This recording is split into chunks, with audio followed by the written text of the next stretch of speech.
Alright guys, I went ahead and saved y'all the time and downloaded and printed both of the free files that people have posted for the 1001U. So as you can see, this is a thinner model. It's got a little cutaway for the amp to fit flush. It's got 2 holes on the backside for your power and for your speaker.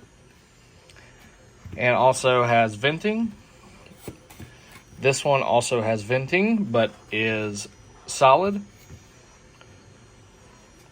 This is a more sturdy case, but it doesn't have the cutaway, so either you'll have to make the cutaway or just have it up high enough it won't matter.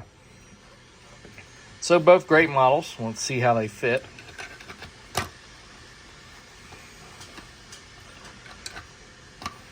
Okay, a little off that way. Let me see if I do it this way. That one's right. This one's a little off as well. So it's probably the pins on the back. I'll have to cut those down. Let's try this one. And this one fits. It's got a little wiggle room, so you can line it up still. So I think they're both great cases. Remember, if it doesn't fit very well, it's the solder joints are too high. So just go ahead and cut those down. That's exactly what it is those are catching.